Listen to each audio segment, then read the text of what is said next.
to the bus to journey onward by Master Atlan at Chapter 86. Across the world, they struggle. It was the first time Naruto had ever seen a barn. He had expected it to look different from all the ways that they looked in TV and movies, but honestly, it looked exactly the same. Old wood, piles of hay, and that rural sense that perfectly encapsulated the result, the rustic life of a farmer. So there's a bed up on the second floor with a blanket. If you want to, you can bring it down here to the ground. Oscar stuttered while offering him the space to rest for the night. It was late, and even though they were being generous to him for helping them, they weren't ready to offer a spot in their home for a stranger. That was good. It was smart to be cautious, and Naruto didn't want to be anywhere unfamiliar, surrounded by people he didn't know. As Naruto walked around the barn, he noticed Oscar shuffling around and avoiding direct eye contact. He must have been nervous being around someone unfamiliar and who he knew could fight him. He spoke up. If you need anything in the night, you can come over to the house and knock on the door. If we don't wake up, I'll be fine. Are you sure? Because he'd really be no trouble. I'll be fine. Okay. Oscar accepted. He repeated his response. He silently stood there for a moment before stepping back. Well then, good night. The awkward little farm kid with some sweet dreams and slipped out to the front to head towards the other barn he lived in. He was definitely goofy, but he seemed like a good kid. It certainly reminded him of someone else he knew who was like that with people she only just met. And his aunt seemed just as nice, offering him a place to rest so late at night after helping them ward off the bandits. It all seemed too good to be true, which probably meant it was. The whiskered fawners looked up at the ladder to the second floor, where Oscar stated there was a bed, but instead of taking the offer up, he walked over and pulled out a clump of hay. He fashioned it into a recliner he could lay back against and patted it out until it was firmer. He pulled out an apple from his pocket, unhooked his machete from his side, removed his black and orange jacket, and laid his jacket over the hay for him to rest against. And then Naruto laid back against his makeshift bed and started partaking in his fruity treat, watching the entrance for any suspicious movement and hoping tonight would be a night where he could sleep easily. Hunting.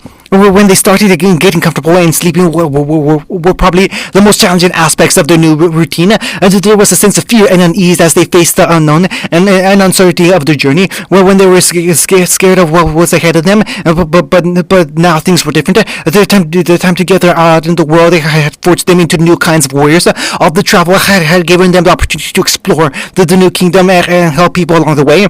All this living outside had given them the chance to bond as friends and grow even more as a team, and they were never wanting for a chance to train, because every day behind you Ruby leapt forward and avoided the Beowulf's swing in the process. She twisted her body, spinning crescent rose around and shredding the monster to pieces. As she did, she landed there and posed with her scythe behind her back before smiling back at Nora. And thanks for the call. No biggie, the teenager girl called us, brimming with barely contained energy. She twirled her newly upgraded hammer around her small frame before gripping it in her hands and smirking Ruby's way. You want to kick these nasty crickets' butt together? Ruby grinned in return. Hit him with the little sugar rush. You know it. Ruby crouched and leapt forward at immense speeds as the grim proudly encircled around them. Ruby charged into Nora, wrapping her arms around her friend's waist and body before they started to spin. A blur of pink and red petals was swirling around the clearing and decimating all the terrible monsters that surrounded them. Compared to the Gigas they destroyed before, these little chumps were nothing they couldn't handle. I guess they're making swift work of their portion. Ren noted as he watched the blur slaughter of the monsters. The young martial artist felt the beast rush at his back with the deadly swipe out of his spine. However, he leapt up and easily avoided it, vaulting over the monster and riddling the top of its head with numerous bullets before he landed him. The grim toppled over as he spoke. We could just leave it to Nora and Ruby and watch from the side. No way, I'm not coming this close and leaving it to the others. John adamantly denied his friend's offer and faced the remaining monsters. The blonde boy narrowed his eyes and calmed his breath. I got this. Ren nodded and stepped back. I'll be watching. Thanks. But I'm going to do everything I can to put you out of practice. John nervously smiled before stretching his arm out to the side. He hooked his sheath to the back of his hand and let it form his shield before drawing the sword from the top. With Crocel Moors in his grasp, John started charging towards the closest grim. The first beowulf snarled and lunged at him, but instead of ducking back, he lurched forward and slammed his shield into the monster's head. While it was dazed from the sudden strike, John's sword swung down like a guillotine and decapitated it with a single slice. He immediately turned to the next group of grim and started hacking away with swift, powerful swings. The last beowulf was already on John's flank before he could get a chance to turn and attack it. Ren raised his pistols and prepared to fire, but John acted first. He raised his arm and retracted his shield to its original sheath. As the beowulf's teeth chomped down and scratched against his vambrace, John smiled and activated his shield again. It extended to its full length inside its mouth, severing the jaw from the rest of the head before his sword came up and sliced through its neck. John stumbled back on his feet and caught his breath. His heart was hammering in his chest. After his brief but intense battle, he looked around and stared at all the dissipating corpses of the monsters he had slain. When he first started at Beacon, he struggled to face even one monster, and as the years went on, he could handle himself just a little bit better each time. Now he was at the point where he could slay a small pack of werewolves in seconds. It left him stressed out and winded, but he felt upon his shoulder and looked back at Ren to see the proud nod he gave.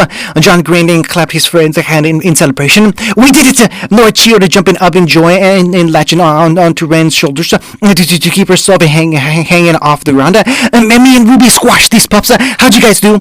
Considerably slower work than you two, but we certainly made do, Ren said. John even got to test out his new gear and weapon. How was it? Ruby, ever swayed by the lure of weapons upgrades and performance, dashed in front of her friend and bounced on her feet. What was it like swinging around? Did you notice any change in the weight and speed of your swing? Did you use the special features yet? It felt the same. I didn't notice anything different. No, not yet. John looked down at his newly upgraded shield and sword combo. All the scratches and missing pieces on them had been fixed in a new familiar golden outline, covered both the spare metal they used for the circlet. He smiled, but they still fit like a dream and feel like an extension of my arms. Oh, and remember how we wondered if my shield was strong enough to hurt Grim? Turns out it is. Extended in one's mouth and it cleaves the head apart. That's hardcore. Well, I think we've cleared out all the immediate monsters in the area, Ren said as he looked around and noted that there was no more howling or snarling around them. We can collect our stuff and get moving again if we want them. There was a loud grumbling of stomachs in response, and then several more that started popping up as if all of them were crying out at once. We should eat first. Yes. Team R and JR made their way back towards the makeshift camp around the burned down campfire. They fell back on their sleeping bags as Ren reached into his pack and pulled out a few easy meals for them to snack on. Nora and Ruby reluctantly accepted theirs and pined for a more fulfilling meal as John started digging in. I think we're definitely getting better at handling the Grim. We crushed those creeps in seconds now. The group of teens cheered in agreement with Nora's statement as she devoured her meal in just a few bites. She wiped her mouth and patted her belly. But we did kick their butts pretty quickly back in Beacon 2, and I crushed their heads like watermelons. Yeah, but we're definitely better at doing it now. Ruby popped up, sitting up on her knees and waving her arms around animatedly. I mean, did you see the combo me and Nora do? We bulldozed through the monsters like they were paper, wet paper. You know it. I mean, I've gotten so many more chances to fight with my semblance now than I ever did before. I'm moving so fast I can barely tell what's going on around me. Ruby toppled back into her sleeping bag and looked up at the bright sky and shifting trees around them. It's weird that even though we haven't graduated or anything, I'm getting the chance to experience what it's like to be a proper huntress out here. It's what would I call this? Ironic? Is it ironic? The young redhead tilted her head in confusion. Feels like every time I try to use that word, I screw it up. Why? So we said. She paused and hesitated to continue her line of thought before it stopped altogether. So sometimes, without her even knowing, she ended up bringing back memories of school. Mercifully, Ren brought them to a new topic that diverted their attention. Have any of you noticed that when we fight a large group of Grimm, they all end up disappearing before we finish fighting them? What do you mean? I mean that even though we start out fighting a great deal of them, and we take out some of the horde, the rest have already disappeared before we're done. What like they were beaten before we got them? Caw! That's faster than we possibly noticed. Caw! Like we have some kind of guardian angel. Caw! Nah, we just kick butt. Caw, caw.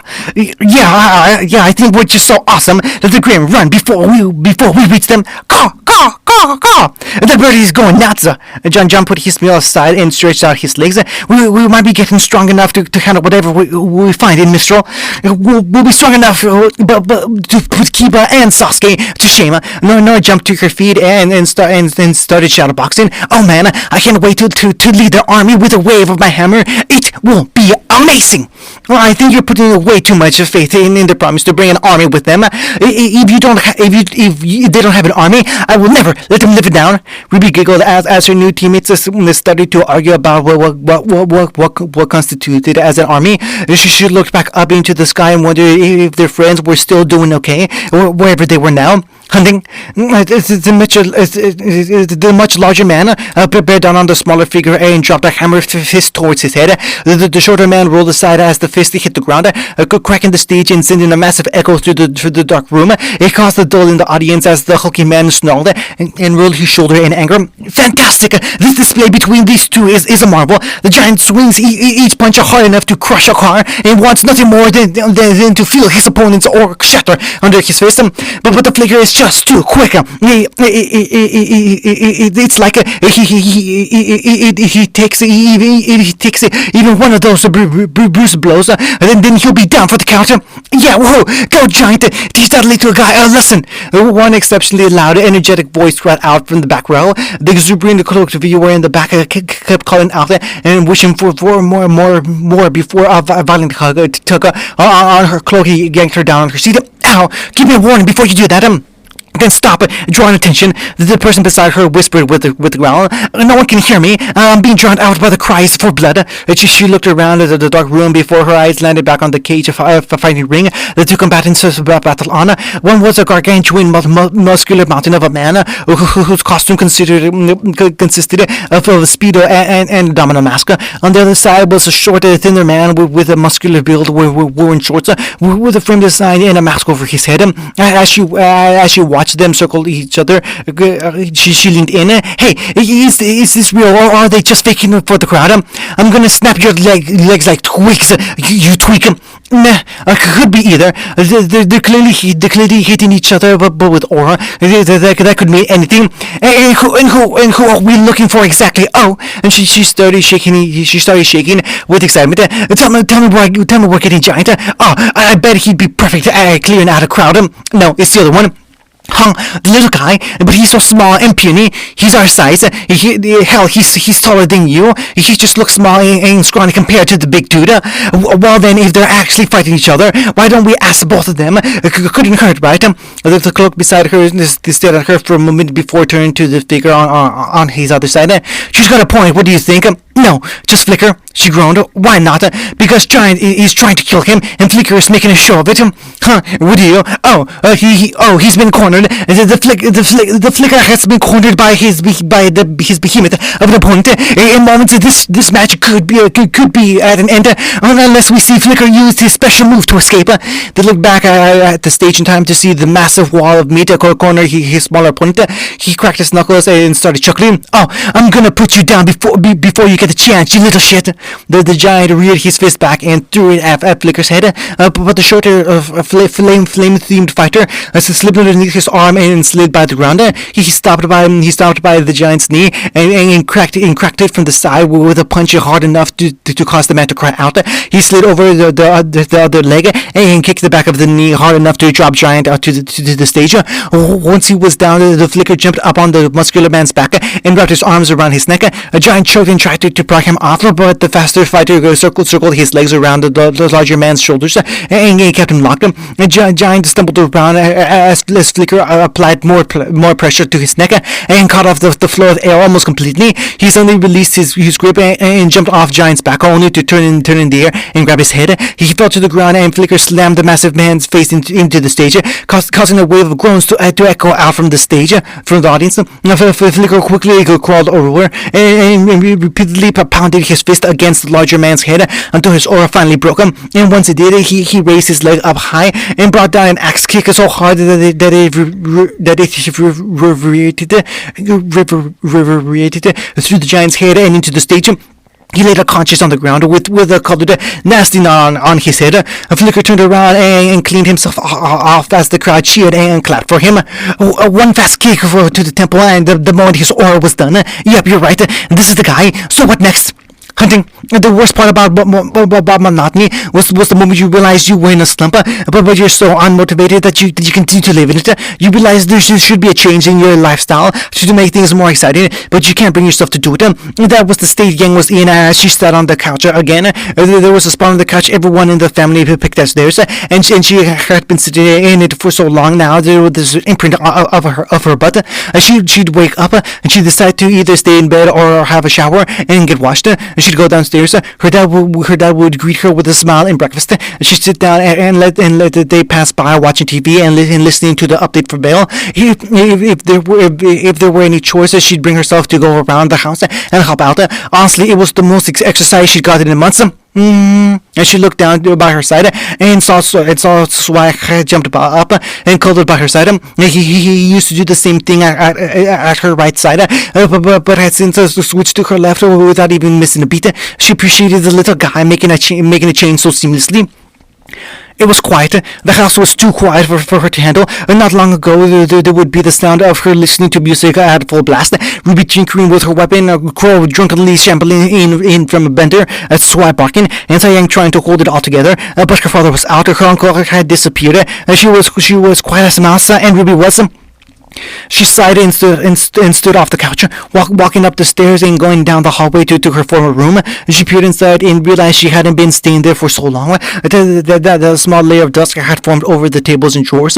No one had used the room she and her sister shared for their entire life. Ruby tried to tell her she was going. The last time she saw her, Ruby had a determined expression and red-rimmed eyes. She and Yang didn't say anything as she walked over and hugged her big sister tightly before walking away. Yang should have called out for her. Should have said something, and she didn't say a word because back then she couldn't bring herself to care about what was happening. If she had a second chance at that moment, she would have brought herself to say something, to beg Ruby to stay. Did she just wait until winter ended before leaving? Maybe even ask to go along with her. She knew right now, more than ever, that she should be out and moving, but She passed by the spare room, the room she had been staying in since she had come home from Beacon, and on the drawer by her bed was a full mechanical state-of-the-art tailored to her, and her alone mechanical prosthetic to help replace her missing limb. A weak gulp ran down her throat at the side of it, as her other hand instinctively reached out to grab an arm that wasn't there anymore. She wasn't empty as she was when she came back from Beacon. After all these months, she had regained some level of life to her eyes, enough to know just how bad of straits she was when she had first come back. And but even though she knew it was bad and that she should get better and everything she could have done, she was just disappointed that she couldn't bring herself to do anything. Disappointed in her family, her friends, everyone, everything, but especially herself. And once again, Yang closed her eyes in shame and walked away from the first step to her recovery. Hunting, welcome back, you two. She stood and greeted them thoughtfully as they walked back in through the front door. How did the mission go? Surprisingly well. Boring, in fact. Uncle groaned as she stretched and cracked her neck. Newbie here was acting all vigilant and focused and getting the job done so quickly I barely got a chance to rest. It wasn't even that hard of a job. You're just slacking off way too much. The spinal huntress beside her retorted him. Is there any way to speak to your superior? Should my superior be doing such a shoddy job that I that I can take notice of it. The young hunters in the white and pink kimono and long red pants said sternly, her growing up a ponytail flipping behind her head as she looked at Uncle for her rebuttal. Uncle stared at her silently before chuckling and nodding. Like that attitude, kid. You're definitely getting accustomed to the place. But any more confident, and I'm gonna start thinking you're hitting on me. She looked her over once. Maybe if you were a little older, Miss Uncle, please stop. She suddenly pleaded and dropped back in her seat with a sigh. The overworked secretary looked between the two ladies. Can one of you go submit the report into the manager's? I got it. Uncle offered. She walked by and patted Tintin on the shoulder as she passed. Great job today, kid. I can see why Kakashi said we don't need to worry about you handling yourself. I'm worried that you and him are talking about. I'm worried that you and him are talking about me. Later, the fanciful huntress waved goodbye in a sing-song voice and started making her way further into the building. Tintin watched her leave and shook her head with an exhausted sigh. She kept having to work with the best huntress in Mistral, that also happened to have a screw loose. Then she'd end up pulling out all her hair. It's amazing. Tintin turned to Shizune as the secretary looked at her with envy. You've only been working here for a short while, but you're already comfortable around Mr. Kakashi and Miss Uncle. They're the best huntsmen and huntresses we have in the company. I'm amazed at just how confident you are.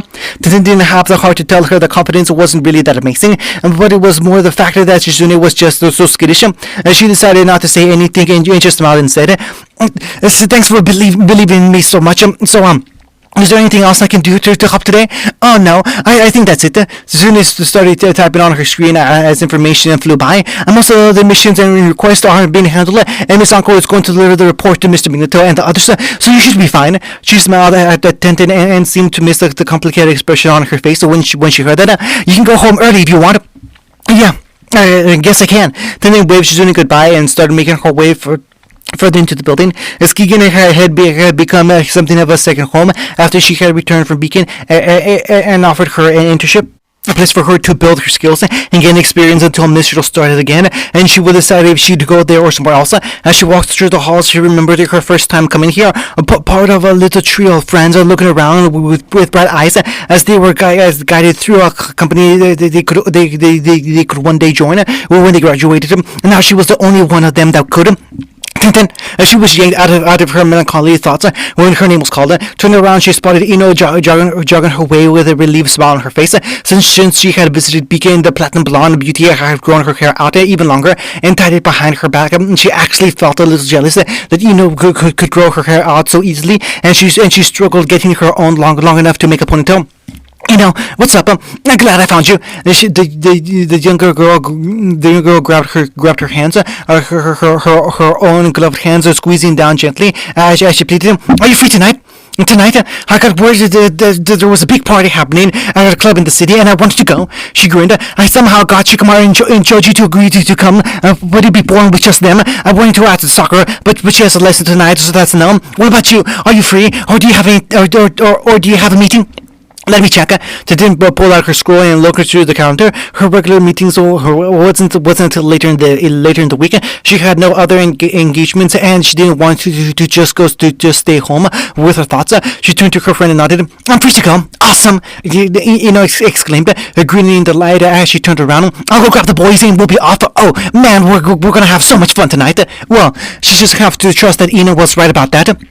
Hunting. Weiss walked back down the extravagant halls of her family home as she made her way back towards her room. The sound of her heels clicking against the marble floor was the only sound reverberating throughout the quiet, lifeless passages of the Schnee Manor. For the first time in months, she had an assignment to focus her attention on instead of just staying in her room. Unfortunately, it was command from her father stating that she would be performing some songs at a banquet he was holding for some good publicity after General Arnold's decision to extend the embargo.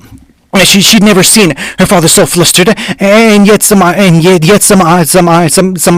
Ironwood had a direct line to his nerves. After all this time, why still had difficulty figuring out where she wanted to stand with the general. He was a good man who clearly had the best interest in mind for the kingdom and his people, but he also offered amnesty and a place in his military for the Uchiha. She still vividly remembered the experience of being kidnapped by the rogue vigilante in the pursuit of hunting down a friend. Even if they did repent and focus on Habin Atlas, it left her with mixed feelings. She sighed and tried to get those complicated thoughts out of her head. Right now, she should think about what she was going to sing at the gala. The last time she sang was for the concert before she went to Beacon. No, wait, it was actually when she was helping Sasuke by singing that song he told her about. This was going to be a very long day. If she couldn't stop thinking about her time back in Beacon, she had to ask Klein for another cup of coffee to calm her down. She entered her room and closed the door before letting out a gentle sigh. The petite heiress slowly made her way over to her bed and sat down on its edge. After she did, she looked around her room in silence and realized something. She hated this home. She always did, but she just hadn't let herself realize it until now. It was a beautiful, aesthetically pleasing mansion with more rooms than there would ever be people, and all the luxuries you could ask for. There was food and entertainment, everything most youths could possibly desire, but this home was barren, devoid of warmth and comfort and love. A home that didn't welcome weakness or humanity, but instead shunned them. One that was necessary to build the sturdiest, strongest the Schnee family had to offer. It was an awful place. Weiss always knew it was, but instead of condemning the place she was raised, she instead wore it as a badge of honor that had pushed her through crucible into the resilient huntress she wanted to be. But she was wrong. After being in Beacon and surrounded by people from all over Bremerton and coinciding with the individuals that she never believed she would in her life, she better understood just what her place of birth was missing. She had a brother and a sister and a father and a mother with years of memories in this house. But in Beacon, she had made a family. With one longing gaze at the stand by her bed, she pulled open the drawer and reached inside. She pulled out a small frame with a picture of her teammates and friends she made in Beacon. The day the tournament started, she immediately spotted herself being dragged in by Ruby and Yang, while Blake was startled by the sudden movement. Maybe someday, she could find that comfort family again. Hunting, do you regret coming out tonight or what? What? I said, do you regret taking Ino's offer? Oh no, I'm having fun. Sure you are. Shikamaru rolled his eyes skeptically beside Stenton at the bar counter as music blared across the club. The lights were flashing and the music had such a loud bass that she felt it in her bones. She nursed her drink slowly and looked out at the dance floor. Ino was dancing away and having the time of her life, while Choji danced beside her, acting as something of a buffer from anyone touching her. She wanted to have a night of fun, and nothing ruined that faster than getting a sudden rush of thoughts about how much a guy wanted to grind up on her. Unfortunately, Choji was a good guy that didn't let anyone get too close. He doesn't let Ino touch him anymore. Shikamaru said by her side. He's worried if she did, she'd realize that he's crushing. Really? And Tenten chuckled. Choji likes her. I had no idea. Don't let him know I told you. Shikamaru whispered back. He chugged the last of his drink before placing the glass down. He put some lean down and stood before patting Tenton's shoulder. I'm heading home early. Tell you know I got a headache or something. Okay? Won't you know immediately that you just got bored and left? Yeah, but it's the effort in making an excuse which you'll appreciate. Tenton stifled a chuckle and waved her companion goodbye. As she looked back over the club, the music had finally started to die down, and in the quiet corner, Shikamaru had introduced to was starting to become just that again. The ponytail brunette stared at the dance floor again and wistfully wondered if she should go out and join the party. But Joel didn't get up. And take the chance. If she wasn't looking for a chance to have fun, then why did she even come out tonight? Hey, are you okay? Then turned to her side and saw a man her age looking her way. She turned to the seat beside her and saw no one before pointing to herself. You mean me? Huh, only other person at the bar. She looked around and realized it really was just him and her at the counter. And I just spoke up because you look a little down. What's eating you? Did you come out tonight and get more overwhelmed by everything than you were planning? No, I came out tonight to party with some friends from work. Then I made it before looking down at her drink and shrugging him. But I just ended up at the bar, and I can't bring myself to dance at all. It seems kind of a waste to come out tonight at all. She turned to her fellow escapee and took her head with an amused smile. What about you? All that talk about being overwhelmed coming from personal experience? You could say that. The man sheepishly admitted as he took the stool beside her. She turned to give him her attention as he started explaining. I don't usually go out, and I realized today that it's been a while since I've been out to have some fun. So I decided that today would be a nice day to go to the club. His optimism faded as he chuckled. Though when I got here, I realized it was less a problem of me coming out and more of a problem of me not realizing not really socializing with people. So why take the chance with me? A pretty girl looking lonely at the bar seems like a good enough reason to sack up and take a chance. Teddy giggled, and her drink companion seemed to preen at her laughter. She raised her glass, and he clicked his against it. You know, most guys would have worded that sound a lot more confident. If I did, would you bother talking to me? Not a chance. Hunting. How long had it been since she'd been out at sea? Years. Not since she was just a kid fishing with her parents around Menagerie. It felt like a lifetime ago, but those memories brought a nostalgic warmth to her chest. Was that what she was hoping to find when she arrived back on the isolated island? Hoping the memories of better times will make her feel better? Well, that seemed ridiculous because that just wasn't possible anymore. Everywhere she had ever gone was now tainted by a mistake or fault she committed in her past. Menagerie would be no different. She could try and dry it out with pleasant memories of fishing trips and festivals from her childhood, remembering the time she spent with her mother exploring the island, or with her father reading with him in his study.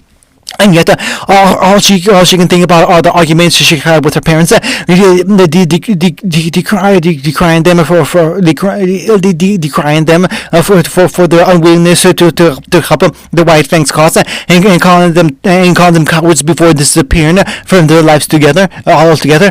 She had been so self-righteous and knew for a fact that what she was doing what she was going to be doing with the White Fang would be for the benefit of funness everywhere. If she could go back to that moment, she would have slapped some sense to herself and tried to make up with her parents.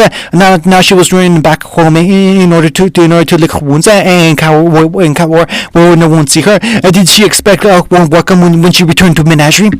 Was she so blinded by her rose-tinted glasses that she would expect her parents to forgive her and just let her come crawling back? No, she wasn't so foolish to think going back would solve anything, or even that she'd be accepted. She was just too scared to be anywhere else. For weeks, months, she had been looking over her shoulder, expecting to find a White Fang spy or Adam telling her that the first few nights were restless, too terrified to even close her eyes, thinking it would be the last time. And even after the initial fear passed, she was still too paranoid to stay in one place. She only stayed in the villages and settlements she jumped between for as long as she had in order to gain some income and food. And when she was done, she left and headed towards the next one, as she worked her way down the coast of Bell and into the seas before deciding she would return to the island state at the bottom of the world. Adam couldn't reach there. He wouldn't follow her this far just to get revenge. He wasn't that crazy. She was trying to apply logic and rationality to Adam's decision making. She was trying to convince herself that the madman that attacked Bell and destroyed its stability would make a sane decision and not chase her. Blake snarled through her teeth and gripped her hair so tightly she felt her follicles starting to break free. She knew Adam wasn't fooling her. She knew he was just some shadow stalking her every movement. But what he said to her that night at Beacon the night Beacon fell resonated through her entire body again and again, and she was afraid of staying in any one place enough that he find her and destroy it like everyone else. That is why she was leaving everything going to menagerie, but that made it noble, didn't it? So it's sequestering herself away, so that malevolent force did not destroy everything in its path to reach you. It seemed like the right thing to do. So would everyone she cared for and loved that she abandoned to be willing to see it like that. Blake sighed and slumped down against the railing as she looked out over the sea. The cool ocean breeze blowing her near coattails back and gently running through her ears enough to cause them to twitch. She thought that the day she removed her bow in public would be a happy occasion. She wanted to walk through the halls of Beacon without people staring or making a fuss. She would meet up with all her friends and see Naruto with that smug expression that said he knew she would come around eventually. And then she would meet with her team as they headed to class. Wise wouldn't even make a big deal and start asking them if they had finished their assignment. Would stare up at her ears with sparkles and try to touch them when she was not looking. And Yang would basically walk over and pull her into a sideways hug as they headed for class, as if nothing had ever changed between them, because to them it did not matter who or what she was. She wanted the removal of her bow to be a celebration, but now all she felt was apathetic. Yep, I knew it. You look way better without the bow. Blake flinched and looked to her side to see a hooded figure had joined her by the railing. She jumped back in surprise and reached for Gambo shot on reflex. The figure reached up to the hood around his head, and Blake gripped him. Ta-da! She should have known better. The universe had a way of always twisting her expectations. She thought she was going to have a quiet day of reading, big party she had to go to. She thought Beacon was a safe place that she could find joy and relief in. Adam comes down and destroys everything that ever matters to her. She thought she was being followed and didn't have a stalker. She was being followed and had a stalker. Her monkey found his friends grinned followed. I thought you'd be a lot happier to see me. Hunting.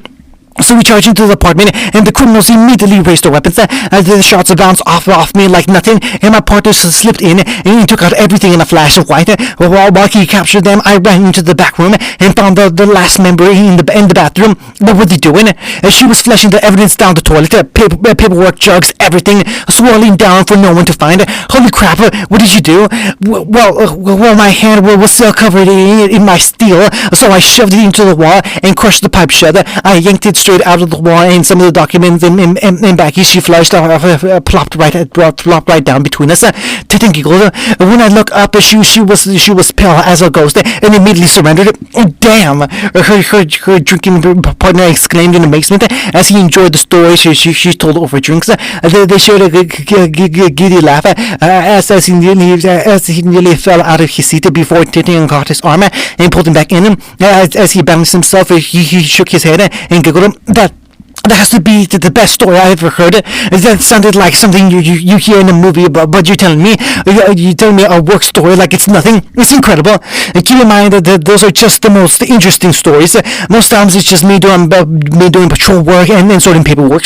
Tin laughed with her partner and took a deep gulp of her drink.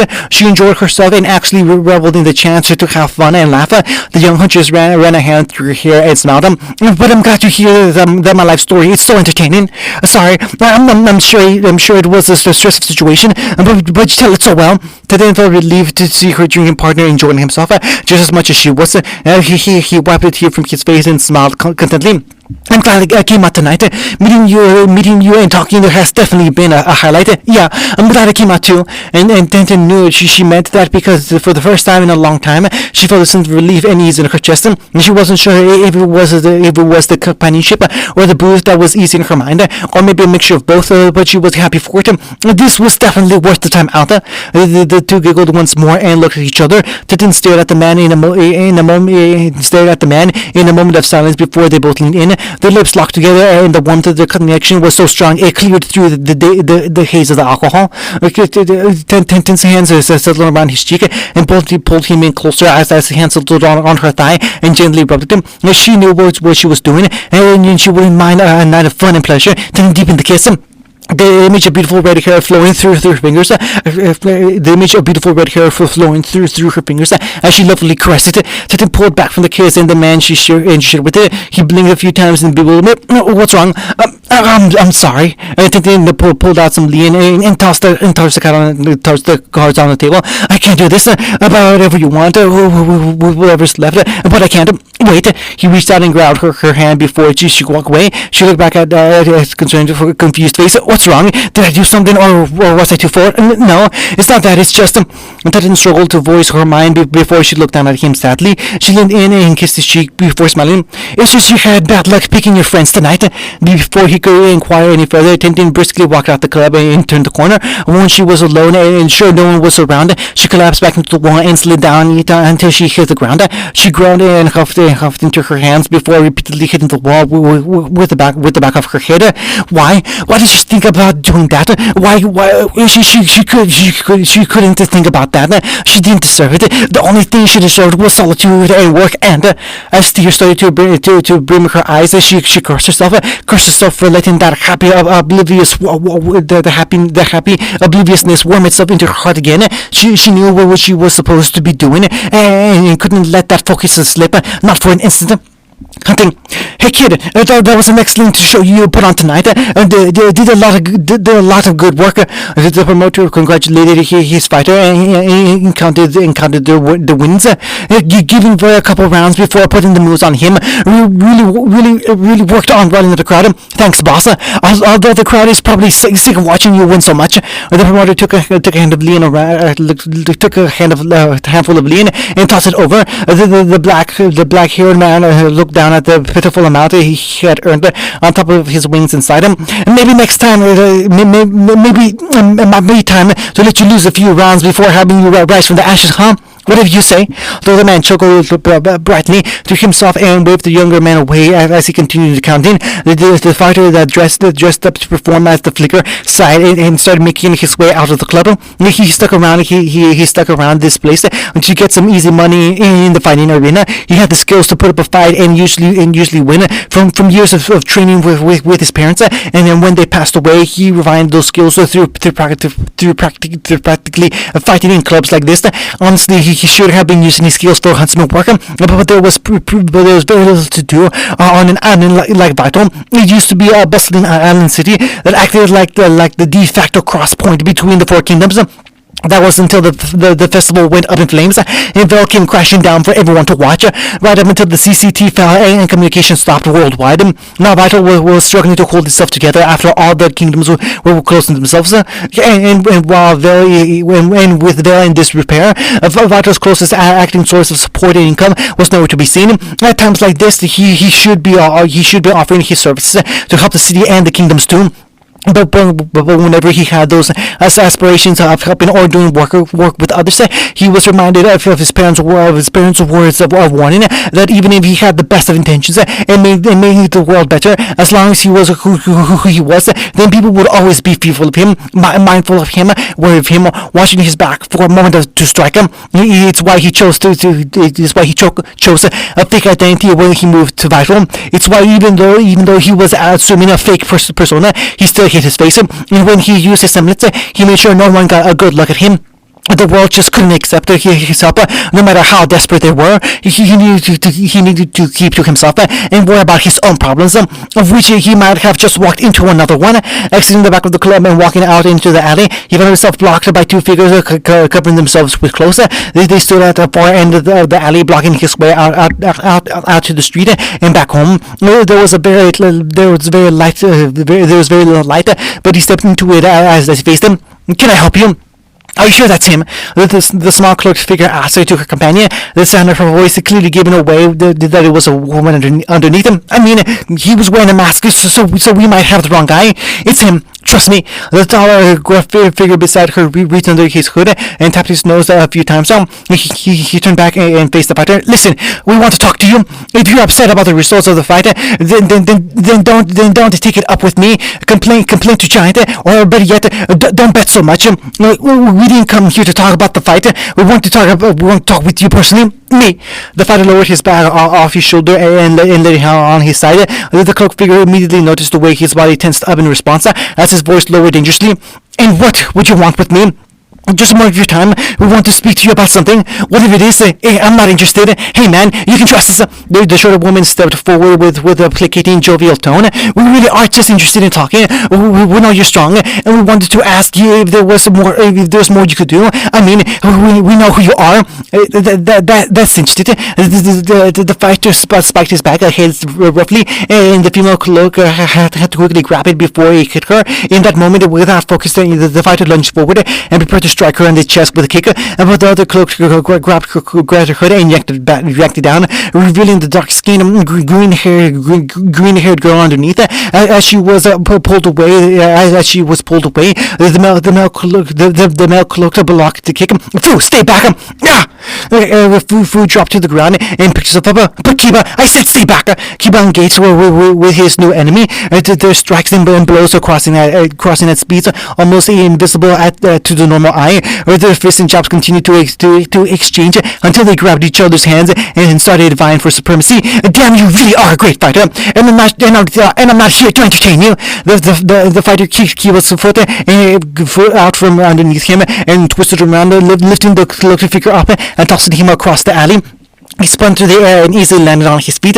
The fighter charged at his back during the moment of destruction and prepared to attack his blind spot. Kiba pulled Red Tonfa out of his cloak and deflected the attack aimed at his back before raising his guard. The two men stared each other down and sized the other up in preparation for the next move. Hiya! Fu tried tackling the fighter from behind, but he slipped aside and grabbed her cloak as she passed by. He twirled around and tossed her into a couple of garbage cans that she did before slamming to the ground.